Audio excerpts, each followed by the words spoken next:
boy. We are here, guys, and I am live with WWDC 2017. So hopefully you guys enjoy the event. Just wanted to talk about it a little bit and go over a few things. It's your man Jay Will. We're going to talk about what we just saw. If you have time, I wanted to take a minute to give my thoughts on WWDC. I was actually kind of like, whoa, good job, Apple.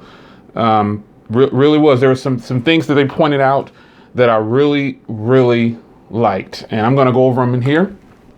So thank you guys for taking a second just to join on. I know you guys are busy in your workday. It is 2:30 Central Standard Time. So I know you guys are super busy, but I wanted to take a moment. I didn't want to record a separate video. I just wanted to grab it right after it was fresh on my mind. I took a lot of notes. I didn't want to try to remember because there were so many things that interest me that I thought was exciting. So I took notes and we're going to talk about some of the things that I thought were important to me. And you can tell me in the comments what you think are important to you. So let me open up my background information here. Thanks everybody for coming on board real fast. Let me get the live stream open over here. Wow. I mean, iPad. I know I have the other ones, but still the iPad 10.5 with that 512 gigabyte option, the A10 chip. I'm already getting into it. Let me set this up in the background here, and we're going to get this thing rolling here. I always, when I do this, when you see me say, let me set up things in the background, it's just that I stream from the S7, which I think it's got my favorite feature built in. I would stream from the S8 Plus or the S8, but they don't have the live streaming app. And I don't like the YouTube app because it always crashes and there's always problems. So I can't see the live chat, but I will get to it in just a second here. Let me open up some things here. You guys are awesome for joining on real fast. I know you guys are busy at work, like I said, so thanks for coming on real fast. That was Apple events are always they're pretty good. They some of the things they announced were like, okay, that's nothing new. But you know, the crowd, it's funny how the crowd reacts when they say something, then you're thinking like on Android. Now I'm not a pro Android user. I use Apple and Android, but when you see something that they announced that's been on Android forever, or, you know, it's especially like the GIFs, like that's just a GIF, you know, they're like, this is something new. You gotta kind of wonder like, whoa, okay, so you guys are excited about that. Have they never seen an Android phone do that? So it's kind of strange, but nonetheless, we're gonna chop it up and talk about some of those things that happened. Let me get the live chat open here in just a second. So thank you guys. If someone could put this on Twitter for me, that would be great. I'm going to share it out there as well. But I know you guys are probably already chatting in the comments. I don't have it open yet, but I'm getting ready to. I know you guys are probably thinking some of the things I thought about as well. Like, whoa, that's the excitement. And, you know, they did have some pretty good things in there. I'm going to talk about them. I'm actually really excited about the iPad. We all knew that they weren't going to talk about... we knew they weren't going to talk about the iPhone yet. That's later. You know, well, if you didn't know, they're not going to talk about the iPhone yet. But I'm not going to cover every single thing that was in the event. I'm just going to point out some key things that stood out to me. And we'll talk a lot about iOS 11, which I thought was very nice. So let me get this onto Twitter. Let's see here.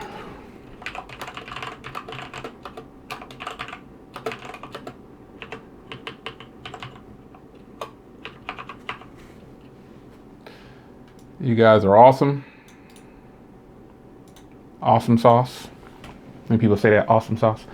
So I got it shared on Twitter. Let's check the mic gain real quick. Awesome. All right, so we're good to go. Let's talk about the WWDC 2017 with Apple. Live chat. Let's get the live chat open here. Hey everybody, I see some people joining in. This will be interesting to say the least. Okay, hey everybody, Jay Will. Okay, hey Jay Dell, see you guys, V30. You guys are talking about the V30. Well, this is about WWDC 2017. So I'm going to read your comments, and I'm also going to get into Yeah, you know, I see a comment from Perry Friedman, and let me read it before I get going here.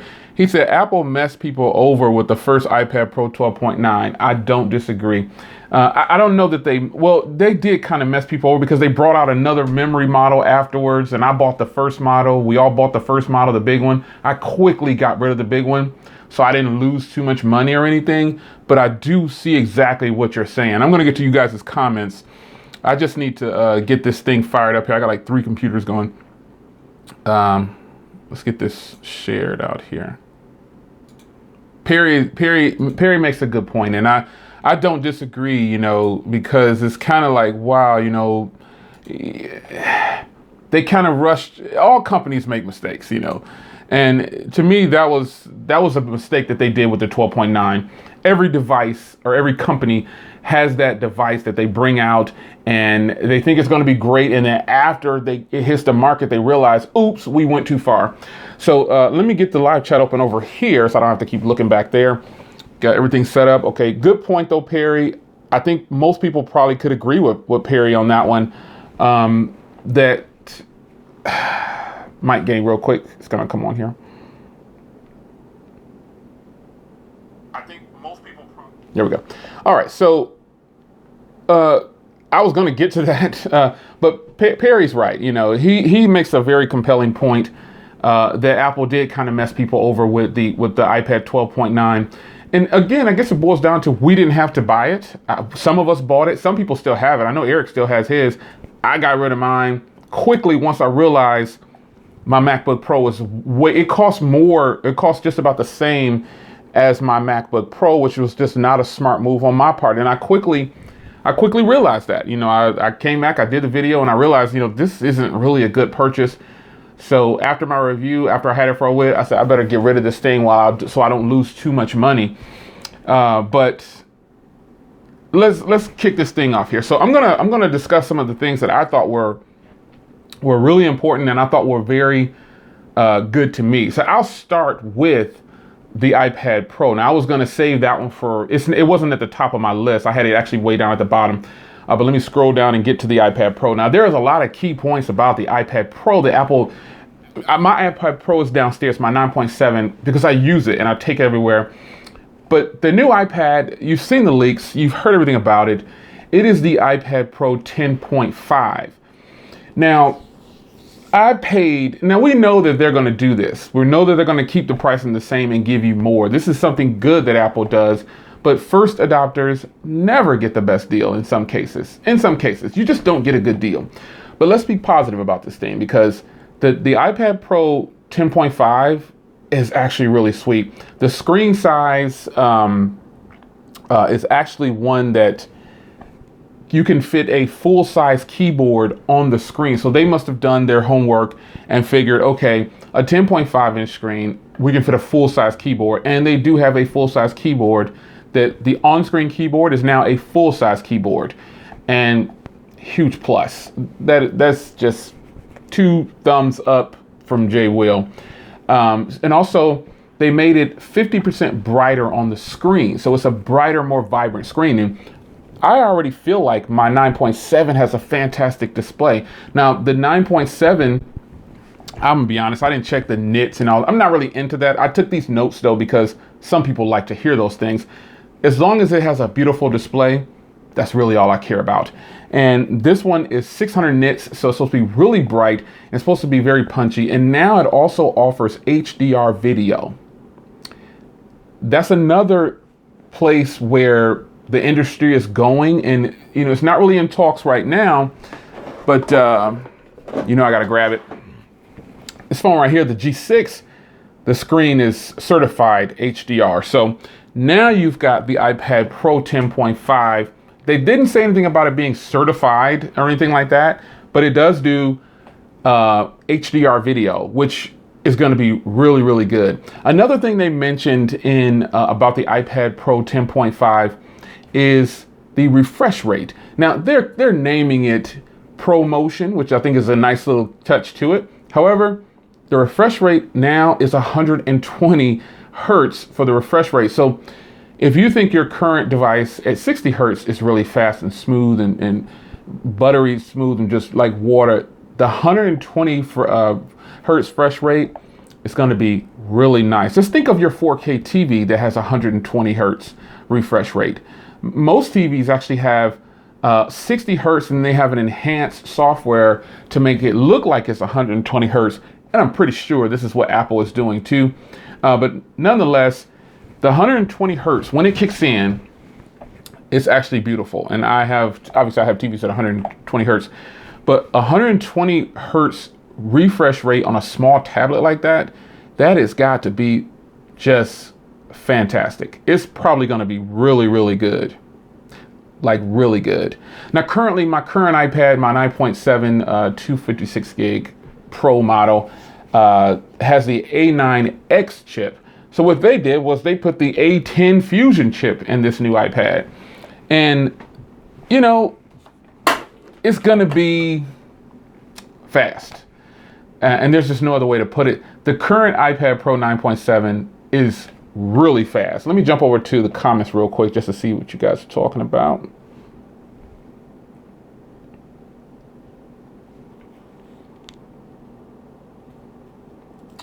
So people follow along. Okay, good deal, good deal.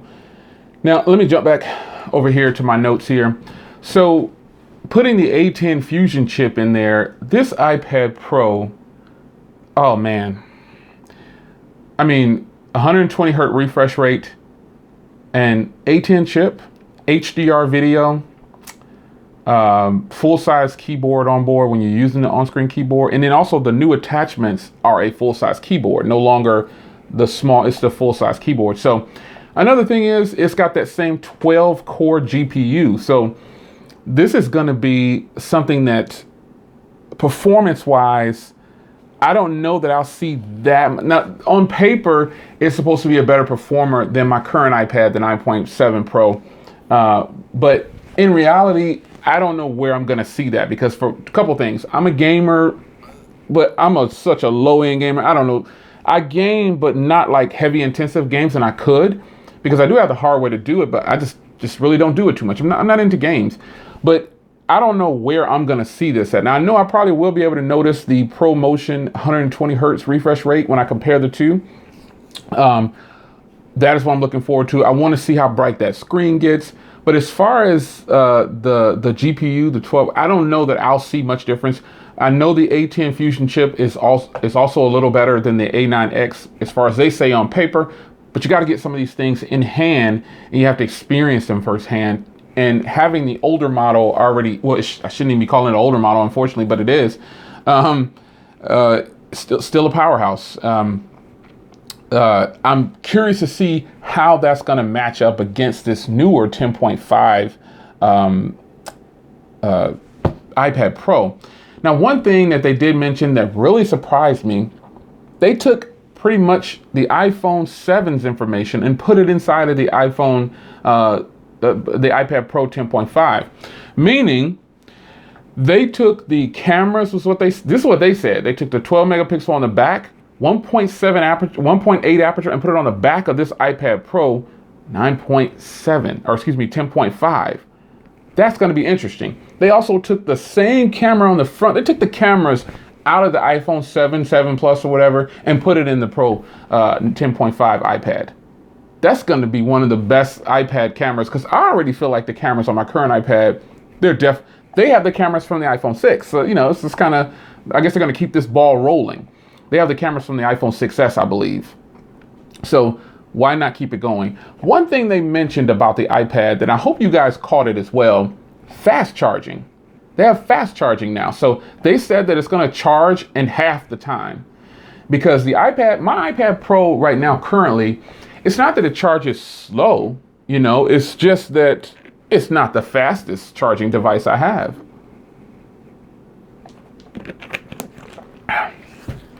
So with fast charging now on the iPad, that should let you know a couple things that you should be able to grab from this iPad. Now, they didn't talk about the iPhone, but think about what they're doing here. They're giving you fast charging on the iPad Pro 10.5. That's an option. It's there. It's fast charging. It's capable of fast charging. Also, the memory options. Now, there's no more 32. There's no more 128. There's 64, 256, and 512. Now, which one am I going to go for, guys? I think you already know. I think you know which one it is. 512 gigabytes on an iPad, to me, could only mean one thing. The iPhones are going to start. Now, I'm just speculating. Checking the comments here. I'm gonna get to some of the things you guys are talking about in the comments. I got it all noted right here. The iPhone, they didn't talk about it, but the iPhone probably is gonna have the same memory options: 64, 256, and 512. It probably will cost the same. You know, this tradition that Apple has, they bring out the new one, they drop the current, they price them the same. So keep that in mind, because that's probably what's going to happen. Now, 64 gig iPad Pro 10.5 starts at $650, and then I think it goes to $750, and then $950 for the. I couldn't catch. I was typing. I looked away for a second, but I couldn't catch the middle price of the 256 gig 10.5. Now I'm hoping to get the 512 gigabyte version, but honestly, folks, I really don't even need it. I just want it though. You know, it's one of those wants. You know, because I don't plan on getting. I would hate to get the 64. I could probably do well with just the 256 because my current 256 is not full. It's nowhere near full, and I do use that for recording things. So I could probably get the 256. I just want the 512. I think the 256 is $749. Did anybody catch the price of the 256? Johnny Stringler said he'll be all over the 512 model. Boom, you already know. So did anybody catch the pricing of the 256 model? It was going so fast, I couldn't catch it when I was typing.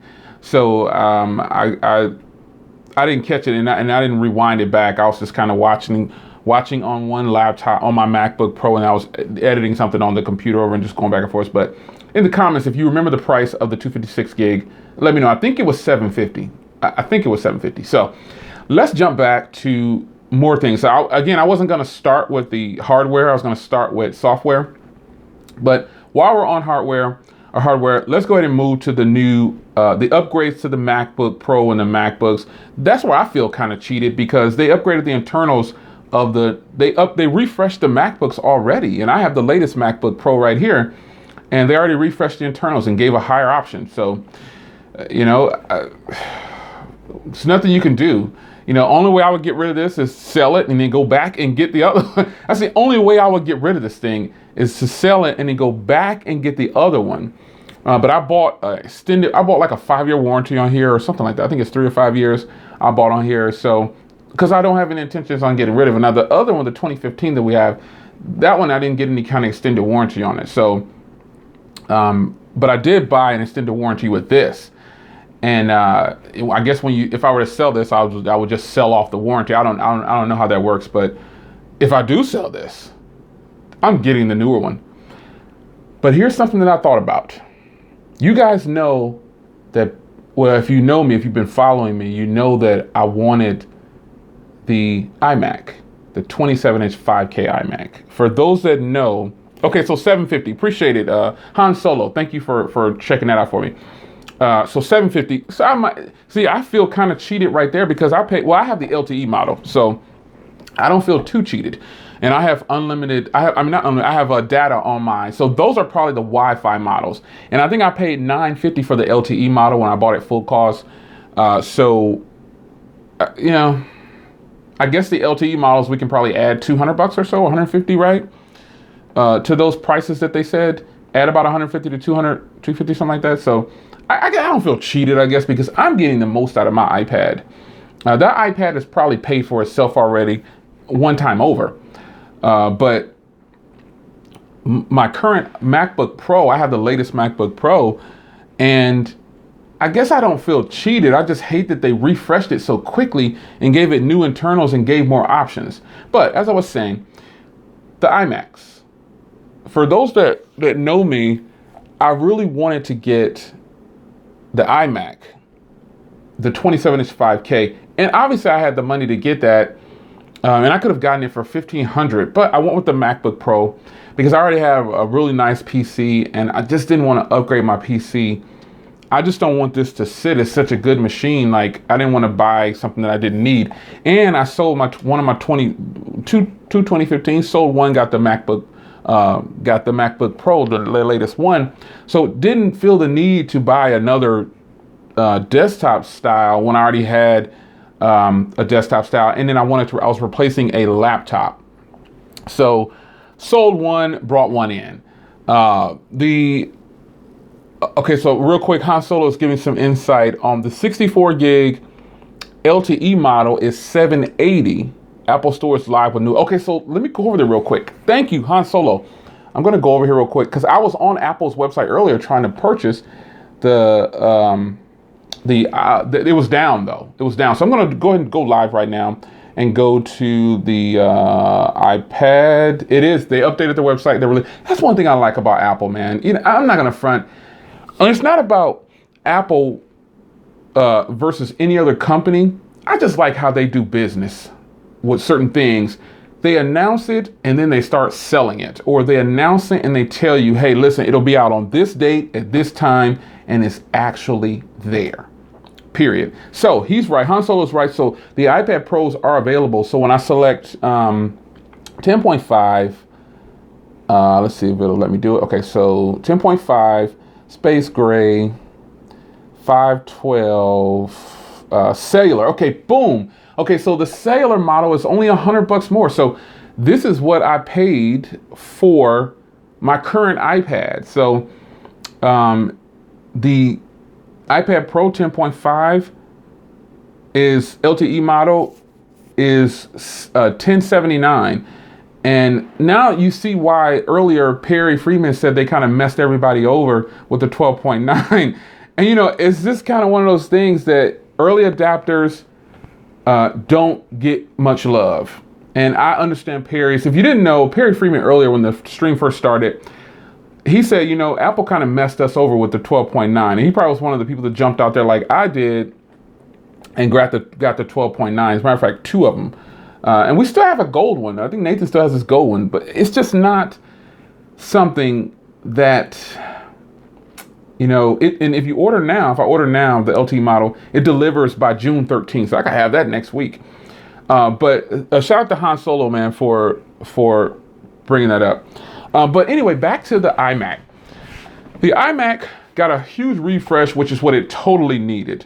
The 5K iMac was one that I really, really wanted back in the day, and I'm glad that I did not get it because if I would have gotten, I don't feel so bad about having the MacBook Pro, and then they already refreshed the internals. That's what they did, and they dropped the price to $12.99. Like, man, wow.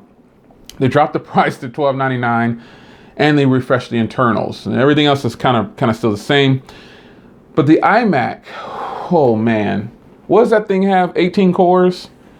Oh my gosh, and there's two iMacs. There's an iMac Pro that's coming later this year that starts at $5,000. Now you already know your man Jay Will is not buying a $5,000 iMac. I'm not buying a $5,000 nothing. I can go buy me a car with that money. But I will say the iMacs now, they dropped the price on the 4K iMac to what was it, 12 or 14 or something to start off with. They dropped it really low. And then also the 5K is still $17.99, but my goodness, they refreshed that thing like crazy. So that's something now, and I know if I wait a little bit, let me ask you guys a question. I know that the new 5K Mac is coming, and I know that it has all the newer technology. I know it's updated. Should I, buy the new MacBook, buy the new iMac 27-inch 5K, because that's the one that I want? Should I buy the new iMac 5K 27-inch? Should I buy the older model, because you know it's going to get a huge discount? Those older ones might drop down to around $1,200 or so, probably depending if you can catch it at the right season and the right time. What should I do? you can leave a comment for that. First, real quick break. I want to shout out the replay crew because I know they're always on deck and they always let me know that they're on deck. So shout out to the replay crew. And then also, thanks to everybody that's able to join live. So I want to answer a question. Hafitz Khalid says, why do people want an iPad when you can do everything on your smartphone? Well, smartphones are too small. For some of the things that, I want a bigger screen for a lot of things. This is a 6-inch display. Shout out to ZTE.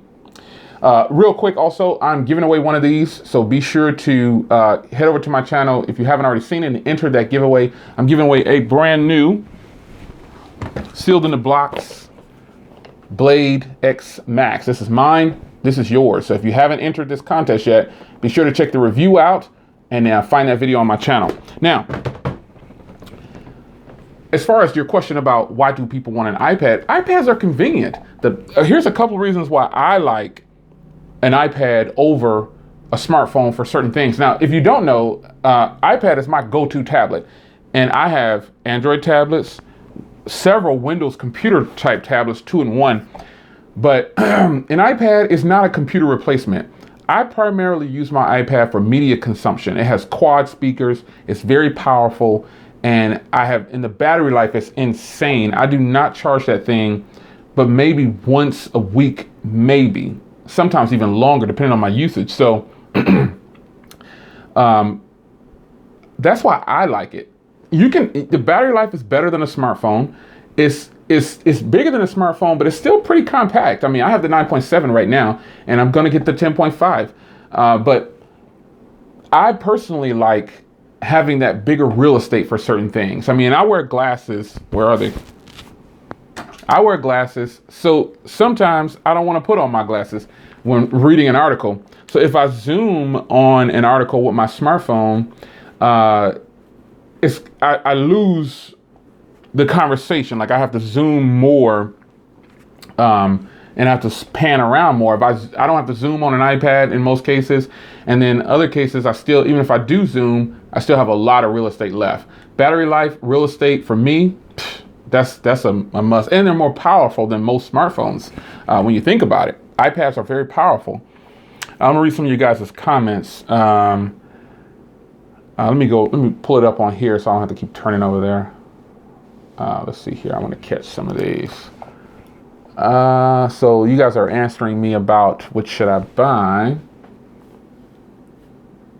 So some people say you should get the latest one. Wow, these comments are going fast. And a special thank you to everybody that's in the stream. I didn't catch you this time. I didn't call out your name or whatever, but I appreciate you. I see you here. I have an iPad Pro, the 12-inch one. Should I upgrade or will I be okay? I would try to upgrade if I were you. That's for ill programmer. I sold mine. I got rid of mine so fast. Probably within a month it was gone because I saw that I wasn't gonna like it. All Nighter Pro says you can definitely get the last gen 5K iMac. Sure, the newer models is great with all the updated specs, but do you actually need those updated specs? That's why I was posing the question. Back to fast charging. This is Ahmad 6 or something like that. I thought Apple wants you to buy their fast charger that works the current iPads. You thought right. The capability for fast charging is there, but if I can get fast charging and I want to buy, I'll do it. I actually have a smart charger with my current setup here and downstairs, so I kind of get fast charging already. But I would love to try theirs out. Technically, T is in the house, y'all. He says, I'm kind of with you, Hasif. He's responding to somebody else. I bought an iPad Pro and I never use it. I can do everything I need on my smartphone. That's a matter of preference. I just know that a smartphone cannot do what an iPad or just any tablet can do, not just an iPad. And I know we're talking about iPads, but a smartphone is smaller real estate. I have one of the biggest smartphones right here, a 6-inch display, and I still get more. You get more real estate. You just get more real estate.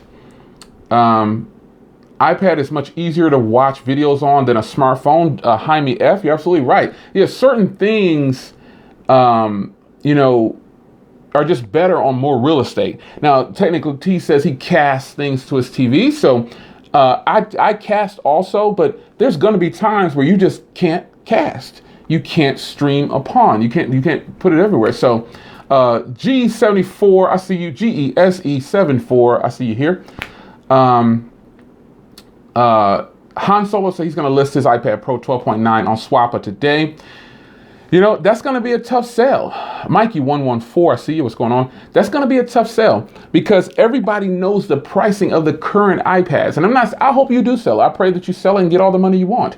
But I have no intentions on selling my current 256 gig iPad Pro. Here's why. What if I don't like the size of the 10.5? Now, that might sound crazy, but 9.7 is just enough. It's just comfortable enough for me to hold for hours. I can hold the 9.7 for hours. It's even small enough if I have the right jacket on, I could drop it right in there. You know, deep pockets, drop it right in there. So, you know, having the 10.5, I really want that 512. I just think it's only right to get the 512. That's just me. I just think it's only right to get the 512. If you're going to go big or go home, I'm a probably the go big or go home crew whenever I can be. Got notifications going off.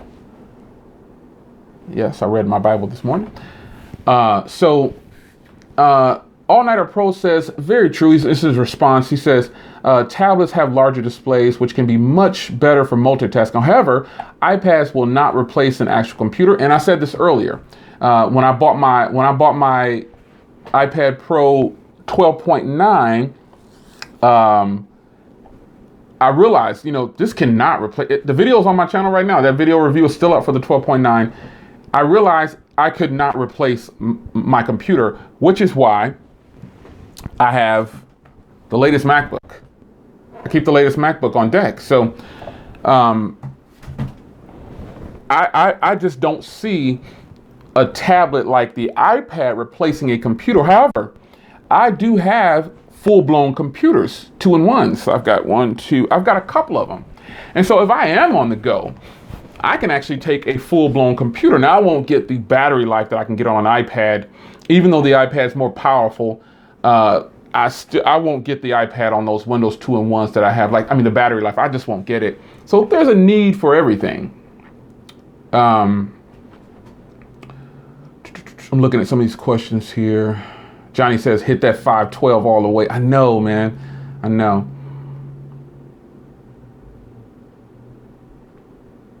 Yeah, no, well, it's bigger. No, it's a little bit bigger. It has the same, this is in response to Ryan Talaker says he thought that they said the iPad Pro had the same form factor. Oh, form factor and size. Oh, yeah. Form factor is there. They even shrank the bezels, but it's still a little bit bigger than the 9.7. No, yeah, it's still a bit bigger. I want the 512, 10, but I'm happy with my Pro 9.7. And see if you have the 9.7. Now, I'm not telling you guys to go out and buy the 10.5. I'm just telling you my thoughts about what I'm excited about. But anyway, let's keep going. I got a lot of stuff I wanted to cover. So we've talked a lot about the 10.5. We talked about the new iMac. Some of you guys say, Jay, go ahead and get the new one. Some of you guys say, Jay, don't get the new iMac. But they also talked about augmented reality. Now, that was actually pretty exciting. Apple has managed to stuff in some of the best GPUs. So if you know about gaming and you know about all these things, you know that the real quality doesn't come from the CPU, it comes from the GPU. So if you have 12 cores, 18 core GPUs, or like the NVIDIA show, which is the gaming boss, the 192 cores, you're gonna have some of the best gaming experience or just graphic experience, period, on a compact device. So Apple announced the augmented reality thing. And did you see the demo of this? I wish I could give you guys, show it, but they're just gonna block my video. So the augmented reality that they showed, boss, straight up. They bring it with some of the things they talked about in that augmented reality. They gave a demo of it. So, you know, I can't obviously give you a demo because I don't have it. But what I will say is that Apple in this event, it was exciting. I mean, I really liked what they were bringing, and the augmented reality was one thing that I thought was exciting. Now, another piece of hardware that they talked about was the new speaker called the HomePod. Now, they're obviously taking, I can't unplug them, but I've got the Google Home and I've got the Alexa, and I also have a brand new Google Home I haven't even used. The other one is over there. This one's still sealed because I got a couple of them because I bought several G6s. So I've got a couple of these. But Apple, the HomePod is interesting. They're definitely wanting to compete with Amazon, and they want to compete with Google or any of these things that are speakers integrated. The HomePod costs $349 though. So I don't know about pulling the trigger on that. And they were like, go ahead and get 2 of them. So before I start talking about the HomePod, I want to address a question from Johnny. He says, which do you prefer, Google Home or the Echo Dot? That's what I have. I have both of them. The Google Home has some killer sound, and it can do a little bit more. It recognizes more. Now, I only use the Google Home and the Echo Dot for setting appointments, reminders, and things like that. And that is where the Google Home wins, period. It's got better sound. It feels more like a complete all-in-one. Now, the Amazon Echo Dot, I have those placed throughout the house, and I also have one right here. And it's good, but I do hear a lot of, I can't do that yet. So there's your answer. Now, the HomePod. The HomePod, it's just a speaker, right? I don't know about the name HomePod either. They could have thought of a whole iPod, or they can't, that's all they can't do, iPod, because they already have an iPod. Yeah, they already do. They already have the iPod, duh. So they did HomePod. They could have done Apple Pods. I don't know what they could have done. They could have just changed it, not done pod at all. But it is a very eclectic and nice speaker. But in the end, it's pretty much just their competition for Google Home and the Amazon devices. And I don't think that it's going to be able to compete with that Google Home, because Google is the biggest search engine. I mean, come on. We're talking about Google, and but it is nice. So it's got 7 speakers around it. The HomePod is $350. That's pretty expensive. You can grab 2 or 3 of those Google Homes. Right now, the Google Home is on sale for $109 at Walmart. I believe I saw that. So you could grow Apple Pie. You could grab 2 or 3 of the Google Homes, and then you could grab multiple Amazon devices with $350. I don't know about that $350 price. Don't think so. It's $349, and it's pretty much just competition for Google Home and the Alexa devices. And is it really worth it? I mean, now when I say that, I mean, would you really want to spend $350 on a smart speaker that you can get the same thing technically out of the Amazon device too, even though it's the cheapest, the most affordable one? You can still control your lights, things in your home. They're all connected devices. They're just home connected devices. And, Apple tries to say that a lot of their things are premium when really it's just overpriced. And that's just what it is. Even the iPads are overpriced, Yeah, so D-Love is in the house. I see you, Jason Gill. They have too many pods, iPods, EarPods, AirPods, now HomePods, right? Yeah.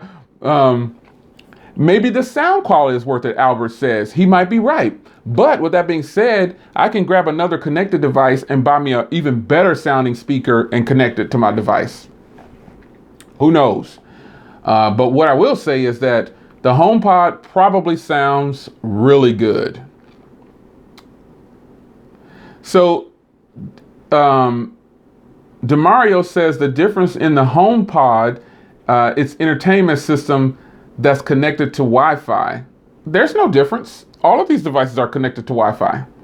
And as a matter of fact, I think the Google Home is more connected than any other home connected device I've ever seen. That HomePod there's nothing really special about that when you think about what it's offering. I don't think so. You can expect the iPad to debut in September. As a question there. My man of steel, he's in the house. What's up, man? I see. Yeah, I don't think that the HomePod is something that's just that spectacular for them to warrant. It's just another connected device. Now, I'm not saying it's bad because I don't have it, but there's a clear indication that it's trying to compete with the Google devices, all these connected devices. And how do you guys think it's going to fare? Is anybody in this stream going to spend the $350 on the HomePod? Raise your hand. I'm giving mine is down. I'm not spending $350 on the HomePod.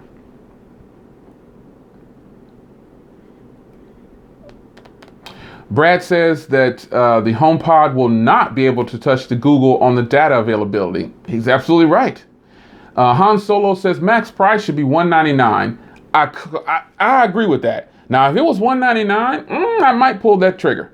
Max price, and that's max price. I might pull that trigger.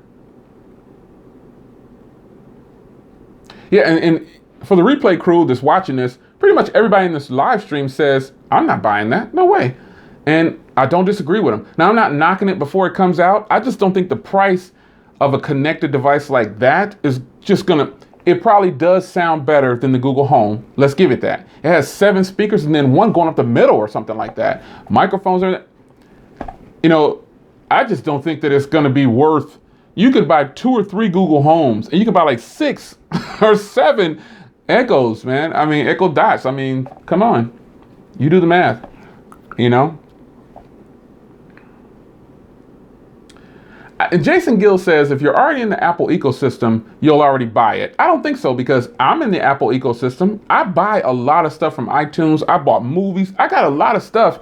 I'm connected to, even though you may see a lot of Android stuff, I got a lot of Apple stuff in my house. A lot. I have all the iPhones, all the iPads, the MacBooks, the Pros. I have a lot of stuff. And I'm heavily invested in their OS with buying things. I'm not getting ready to jump out and buy it. Maybe because I don't just buy everything that companies release right on, but yeah. All right, I want to jump on to the next topic, which is iOS 11. Now, there was a lot of things that they talked about in iOS 11, and I'm just going to read these off, and then we could talk about them. So, first thing is the apps are now all in the dock with iOS 11. You swipe up, and they also have a drag and drop feature, or you can swipe and slide feature where you can put stuff anywhere, left or right. So pretty much like that split screen that we have on the current iPads. Yeah. Now, iOS 11, apps are in the bottom and you swipe up. Now, I know what you guys are thinking. You're probably doing that right now on your Android phone, and you've been doing it. Well, we know this trend. We know that Apple... They're innovators, man. I mean, come on. Apple is the best innovators ever. You guys know this.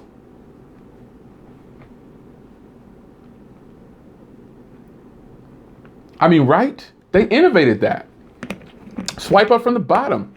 Get to all of your apps. You know this, right? They are innovators, guys. Man. You guys know that they innovate. So, okay. The new app switcher and everything. You can also flick while typing. I mean, come on. Apple invented this. Stop it, guys. You already know. You can flick while typing. BlackBerry, I think that was BlackBerry. That's innovation from Apple. Carlos, I see you, man. What's going on? Apple innovates a lot of things, guys. Flicking up while typing. Come on, BlackBerry. You already know that Apple invented that, BlackBerry. You know, WebOS. A lot of these guys, you know, they mimic Apple. BlackBerry, WebOS. Apple invented these things.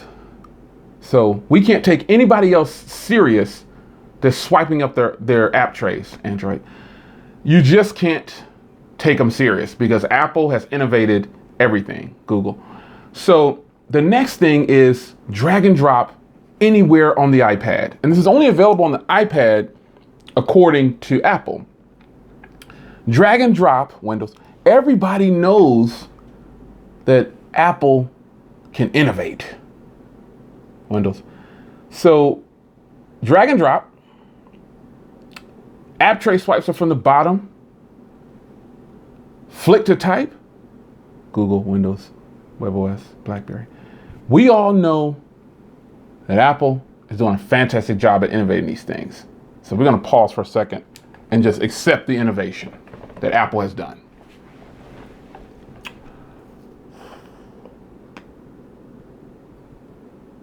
They deserve it, right? Okay, so here's something that I'm excited about that Apple did talk about, and it's Apple Pay within iMessenger. You can now send and receive money. That is actually pretty sweet. I think I've had that on my Chase app from text messaging, like I don't know how long ago. I mean, but look, Apple innovated these things, man. Apple started these things. Now, where I think Apple shines is iMessenger. Let's keep it real here. iMessenger and FaceTime is one of the clearest and most easiest and best messaging apps that are out there. Let's be real about it. Don't front. iMessenger is great. Where Apple is failing at, and I say failing, because if they were smart, see, like, think about this now. Google, I can take a lot of Google applications and put them on iOS. Google even releases things to iOS first. Why? Google is smart when it comes to getting the bread. Apple, on the other hand, there were rumors of iMessenger coming to Android and other platforms. That was just a rumor. Apple was too stubborn to let that happen. If Apple were to release iMessenger and FaceTime as applications on other devices, watch how happy Android users would be. No one would even use their regular text messaging app, and that's just being real.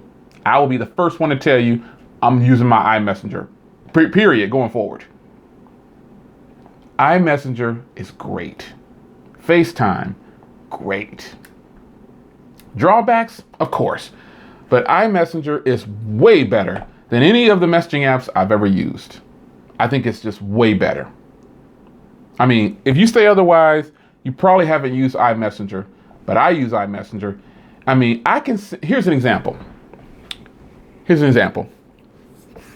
On iMessenger, I can record a video with my iPhone or iPad or whatever, or my MacBook. I can record any video with an Apple product. The quality of the video, fantastic. I mean, we're talking about 1080p or whatever it is. I could drop that in iMessenger. When the other person gets it, same resolution.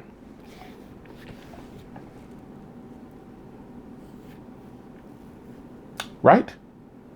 Fantastic quality video. I have shot a screen recording video on my MacBook.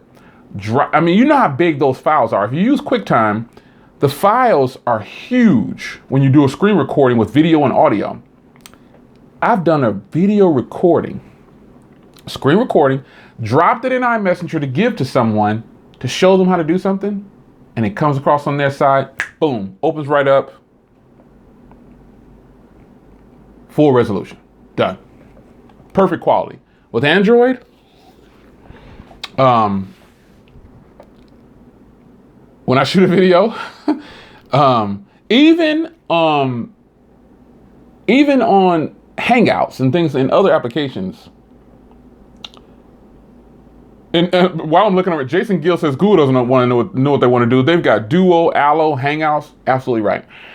On Android, if I do that with Hangouts or anything else, the quality is horrible. Let's be honest here, folks. The quality does not match the quality that's coming from Apple products with iMessenger. It's just not happening. And that's just what it is.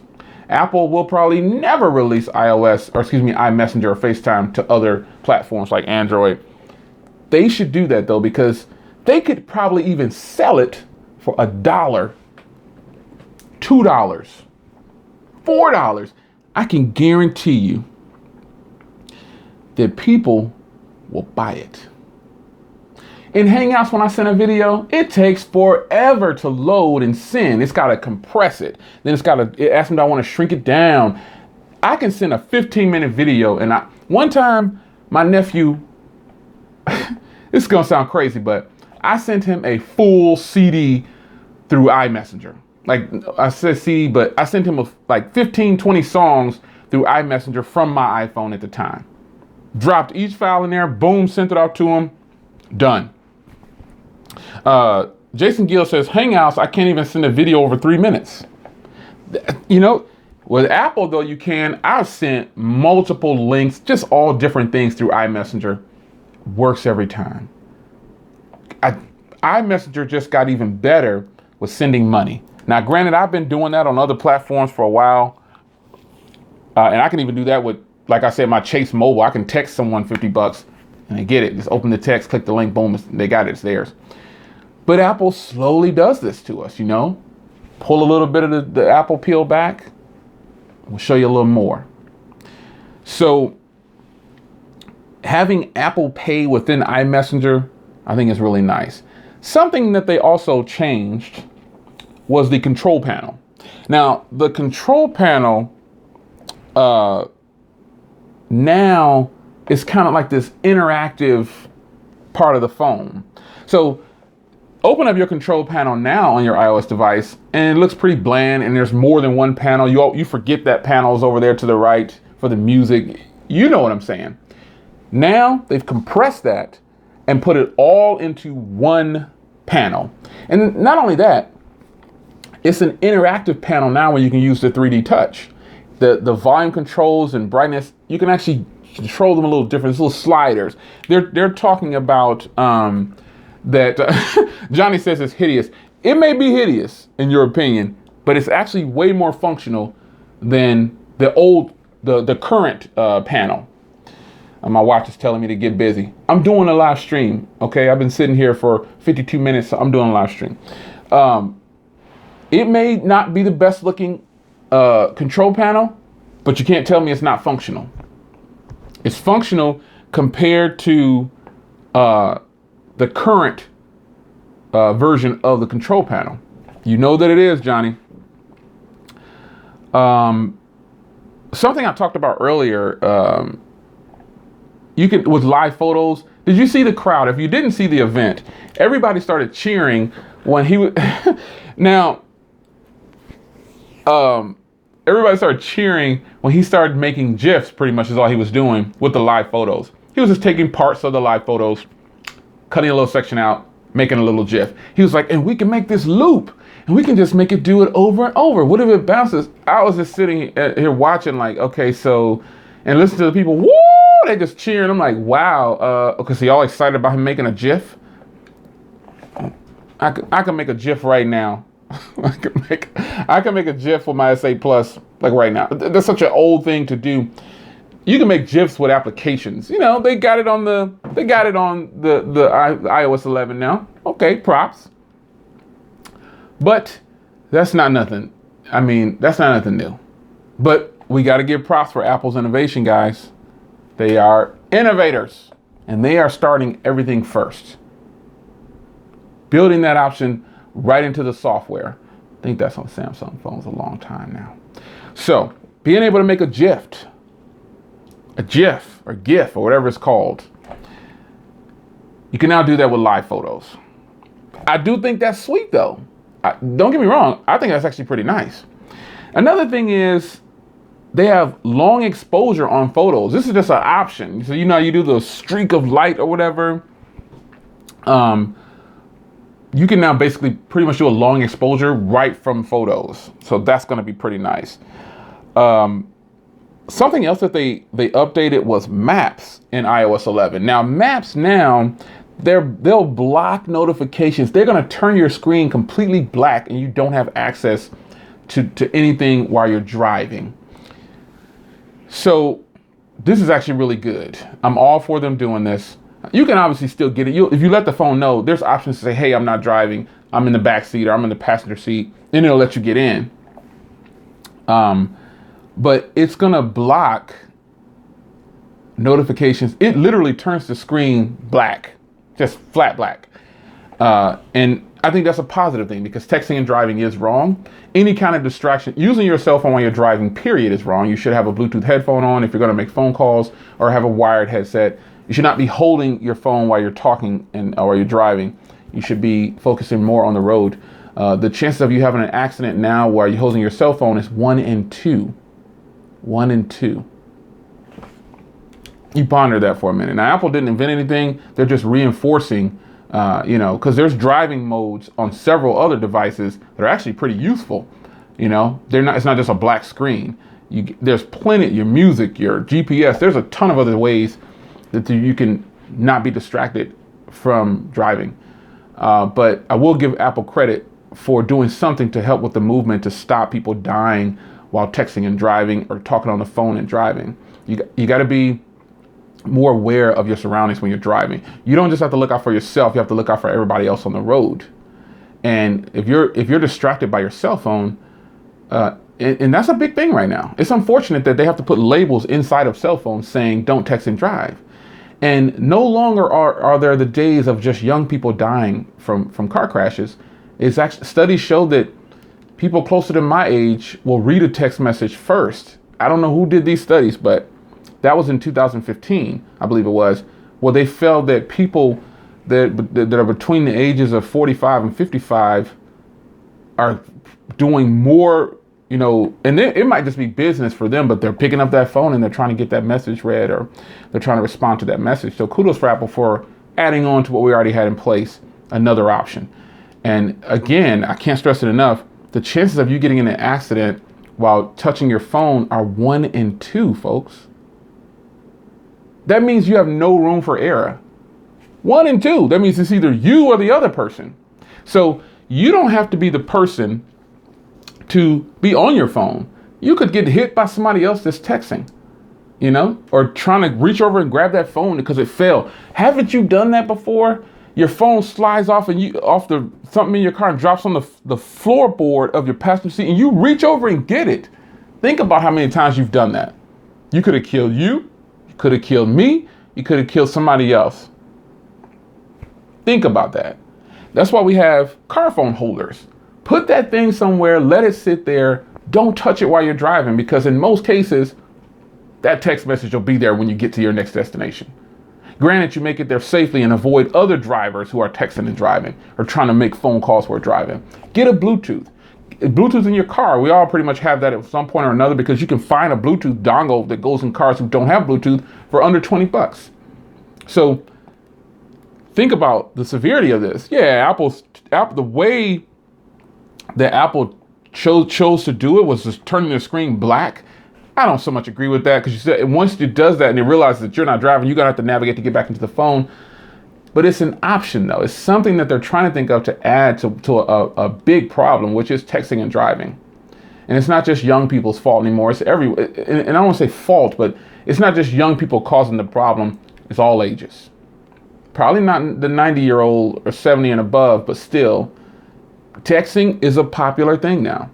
So Apple's way to try to get you to stop is to turn the screen black. And if you swipe up, it'll tell you, no, you're not receiving calls right now. And then that's the screen you get to tell it, hey, listen, I'm not even driving. And then it'll let you in the phone. So it's important that you adhere to those rules, not just because of what Apple's talking about. Your life is at hand. Let me say it one more time. The chances of you getting hurt are 1 in 2. Does anybody know what those odds are?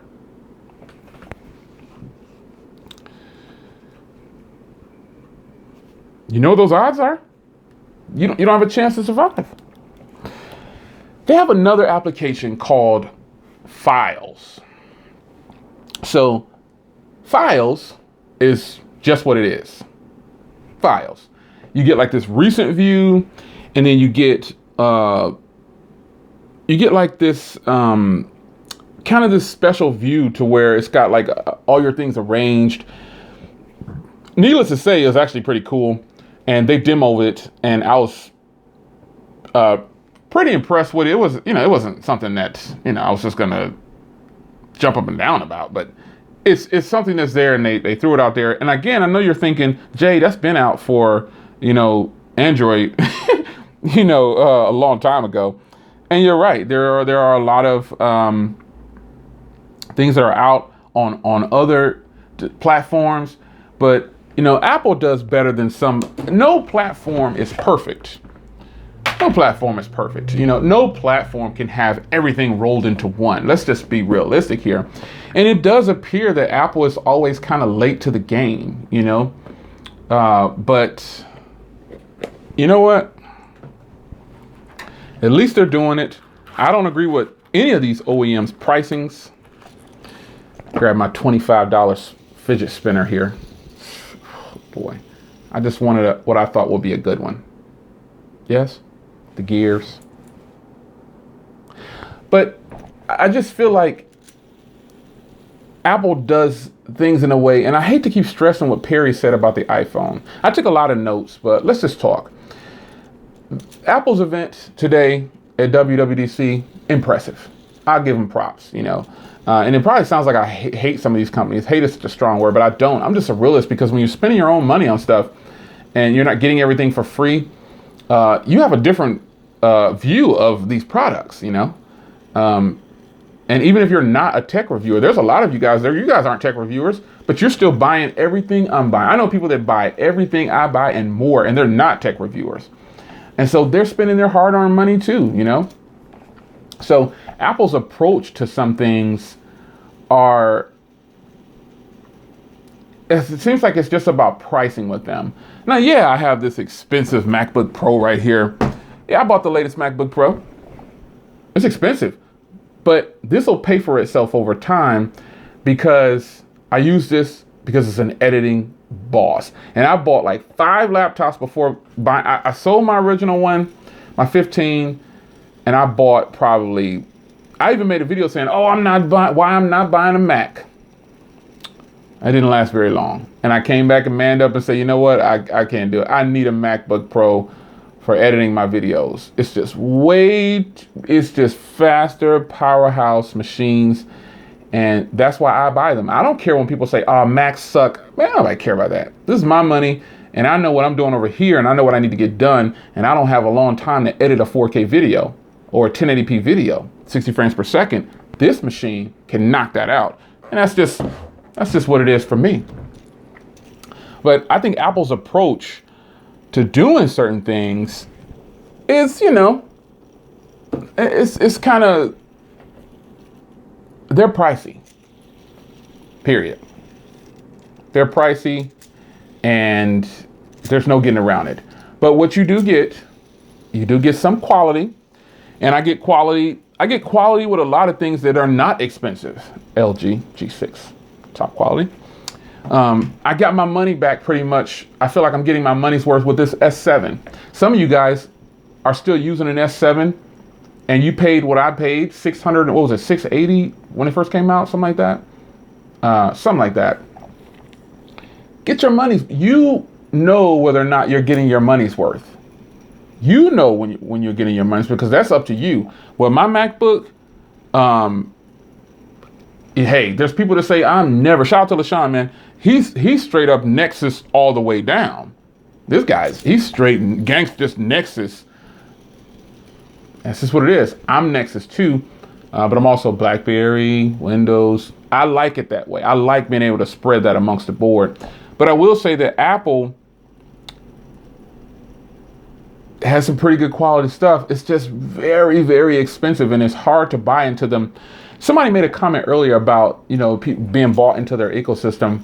I understand that comment, because I am heavily invested into the Apple ecosystem. But I have the pleasure of being heavily invested. And I say pleasure for me. You might say, Jay, that's not a pleasure. You're spending a lot of money.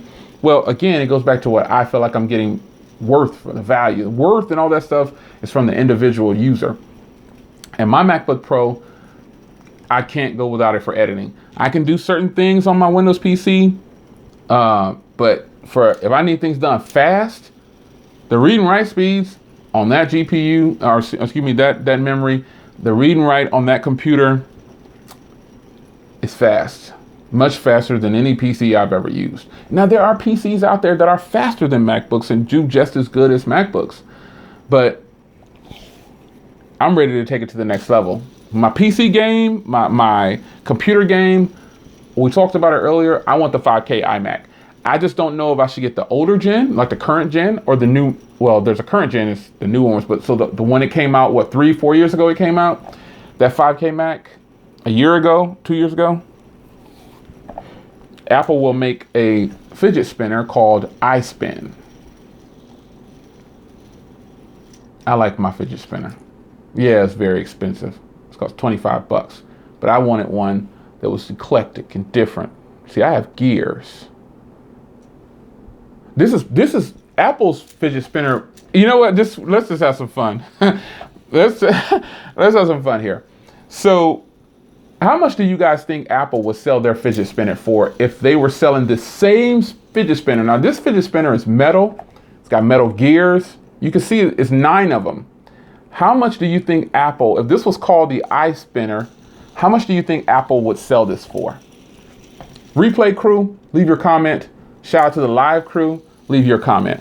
How much would, Brad says 69, Wajo says 100.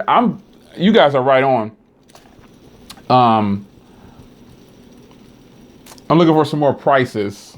Again, shout out to the replay crew. $99.99, 500. Seahawk says 500. 124. Joseph says 300. $1 million. Shout out to G Mason. He said $1 million. 150. Somebody says 1,000. You pay for what you get. A. Roberts says. Sometimes I kind of believe that, and sometimes I don't. 75. D Love says 75. 2,000. Joseph is just going up in price. He said 1,000, 2,000. 3 payments of $29.99. That's Corey. Shout out to Corey Carter, man. He said 3 payments of $29.99. RE Spinners, the Burns, right? $200. Wow, that's. I wonder what Apple would actually sell this exact. I mean, this is not a low quality spinner. This is all metal. 9 gears on there. You can take it apart, obviously. And it comes in a nice carbon fiber case. It's a shame I put a video up on this just kind of clowning around and it's already like at 2,000 hits. I'm like, who in the world? I guess. But this is my first one. $50 for Apple Care. Oh, wow. They will offer Apple Care. Some GESE74 says $50. I could see Apple. Now, LaShawn says $19.99. I could see Apple. So, LaShawn, you think they're going to sell it for less than what I pay? So, I think Apple. Will it come with a fingerprint scanner? Oh, I love that comment. Shout out to G Mason, man. He said, will it come with a fingerprint sensor, scanner on it? I love that comment. $80. Add Siri to it. Hey, you know, Apple will try to think of something. I think Apple probably would sell this. My opinion is they would probably sell it between $100 and $150, and they would tell you that it's magical. And they probably would add some little chip in there to add some kind of voice, something to find your phone. They would have something with theirs, find my tablet or find link it to somehow link to their system. And I think they would probably sell this between $100 to $150. If it was the same one, within the center portion here, they'd add a little chip, because you don't need a big chip nowadays. So they would probably add a little chip on here and put something in there. This could actually, it's big enough to be a fingerprint reader. Have it to unlock your phone, or program it to unlock your MacBook. The A11 chip. You can actually put GPS in. You can fit a lot. Look how thick this is. I can fit a lot in there. You could have a fingerprint reader on one side and a camera on the other. You can fit a lot in here. So if Apple was going to sell a fidget spinner, they would definitely, they should definitely put Touch ID in it, Why not? All right, so I think they fixed their imperfections in 9. This is about the, shout out to, got some comments here I'm going to address here. So let me get my glasses. I'm going to read this person's name here. Being Sherlocked, she says, I think they fixed the imperfections in the 9.7 and just looked at the site in the country, and 10.5 is cheaper than 9.7. shot for university site. So what imperfections do you think they had in the 9.7? Because I personally didn't, sorry if you got some mic gain there. I don't see any imperfections in the 9.7, at least not in my use. For what I use an iPad for, I don't use an iPad for that much, you know. Melvin says $199 with iTunes music. Will it come with the iScanner? You'll poke your eye out with the spinner.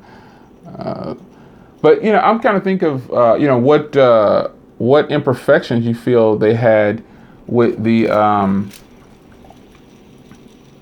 LaShawn says a lightning port with precise spinning and speaker. Hey, that might be kind of sweet. Apple's event today, I think they did pretty good. They always bring it at their events. They bring it at their events, and you know, I don't expect them to do otherwise. I expect them to give me something exciting to look at, or some kind of exciting announcement. And I feel like they've done it once again. Now, they didn't even announce the iPhone. So, and we knew that. You guys knew that, right? You knew they weren't going to announce the iPhone. So I hope you guys wasn't expecting any kind of new iPhone stuff. I feel like Apple, they didn't like play it safe or anything with the iPad, but with iOS, they did a lot of improvements. And I'm actually kind of liking the improvements to iOS 11. It's just not real innovation. It's nothing. A lot of that stuff isn't innovation. We see it right now. So I appreciate you guys joining me for a quick live stream. I have hit my mark of 1 hour, and you know, I try to keep these random ones at an hour in the middle of the day. It is officially time for me to stretch, it says. It is 3:40, and I appreciate you guys joining me for a live stream. You guys are awesome. Shout out to that one person who gave me a thumbs down. I guess you didn't like my fidget spinner. See how long you can spin.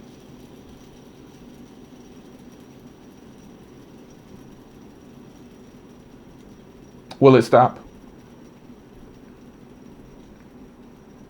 Is it going to keep spinning?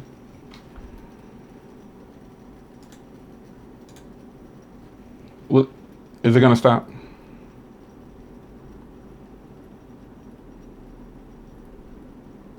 That's for my thumbs down crew. I'm just going to quietly spin this fidget spinner before I get out of here. There's another one. There's another one. I got two. So, somebody said they're hypnotized. All right, it is coming to an end. Boom. There it is, coming to an end. So I appreciate you guys joining me in another video, man. It's your man, Jay Will. Now I'm going to go check out someone else's stream because he's streaming live too. So I will see you guys on the other side. More people joining in. I'm ending the stream. No, wait. You got to leave because I'm getting ready to leave. I'll see you guys in the next video. I'm getting ready to release my Galaxy S8 Plus. Getting ready to release my Galaxy S8 Plus versus my Samsung, my Galaxy S8 Plus versus my HTC Ultra, and I'm going to piss a whole bunch of people off. Samsung fans in particular, probably. But I will see you guys in the next video. It's your man, Jay Will. Look for this matchup because it is coming like, I'm going to release it right now during this live stream.